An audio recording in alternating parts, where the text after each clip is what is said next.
Interesting અને રસપ્રદ સ્ટોરીની કરીએ, દુનિયામાં દરેક સમયે એક નવી પેઢી આવે છે.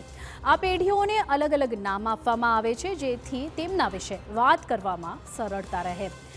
જેમ તમે મિલેનિયલ, જેન ઝી અથવા આલ્ફા જનરેશન વિશે સાંભળ્યું હશે, તેવી જ રીતે વર્ષ 2025થી જન્મેલી પેઢીને જનરેશન બીટા કહેવામાં આવશે.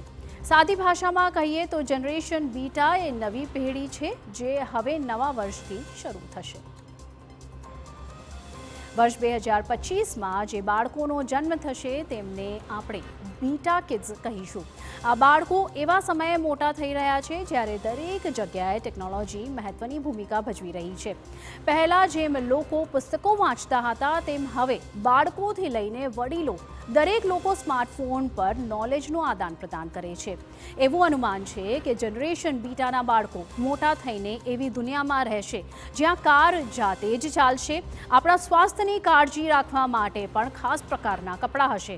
આ બાળકો એવી દુનિયામાં જીવશે જ્યાં ટેકનોલોજી આપણા જીવનનો એક મહત્વપૂર્ણ હિસ્સો હશે. પરંતુ વાત કરીશું જનરેશન ઝીની. 1997 અને 1912ની વચ્ચે જન્મેલા લોકોની પેઢીને જનરેશન ઝી કહેવામાં આવે છે. આ જનરેશન વિશે એવું કહેવાય છે કે તેમને ટ્રાવેલિંગની સાથે ગેમિંગનો પણ ખૂબ શોખ હોય છે. તેઓ સર્જનાત્મકતા પર ધ્યાન કેન્દ્રિત કરે છે અને નવી વસ્તુઓ ખૂબ જ ઝડપથી શીખે છે. તમે ઘણીવાર સાંભળ્યું હશે કે તે જનરેશન ઝી છે, તેઓ અમારી વાત ક્યાં સાંભળશે.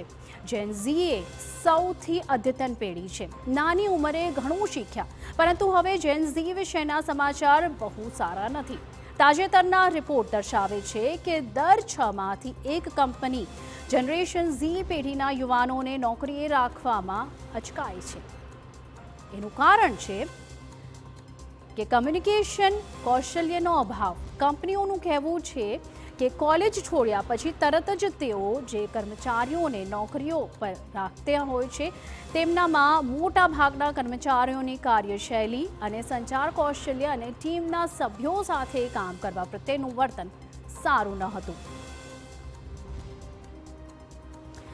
ઓફિસ કલ્ચરની વાત કરીએ તો સ્થાયી થવામાં અસમર્થ છે આ જેન ઝી. કોલેજના વિદ્યાર્થીઓ પાસે જ્ઞાનની કમી હોતી નથી, પરંતુ તેમની પાસે ઓફિસ કલ્ચરમાં લોકો સાથે સ્થાયી થવા માટે વ્યવહારુ વાસ્તવિક દુનિયામાં કામ કરવાનો અનુભવ અને કૌશલ્યનો અભાવ હોય છે, જેના કારણે તેઓ યોગ્ય રીતે કામ કરી શકતા નથી. સોશિયલ મીડિયા દ્વારા પ્રભાવિત જેન ઝી ખૂબ જ ઝડપથી રાજકીય અને સામાજિક અભિયાનોથી પ્રભાવિત થાય છે. તેઓ પોતાને તે વસ્તુઓ સાથે જોડે છે અને તેમાં ફસાઈ જાય છે, જેના કારણે તેઓ યોગ્ય રીતે કામ કરી શકતા નથી. સરળતાથી ગુસ્સો પણ આવે છે જેન ઝીને. જ્યારે કોઈ કામ કરતી વખતે કોઈ સમજાવે અથવા કંઈક કહે ત્યારે તેમનો ચહેરો લાલ થઈ જાય છે. ફોન બને છે સૌથી મોટી સમસ્યા.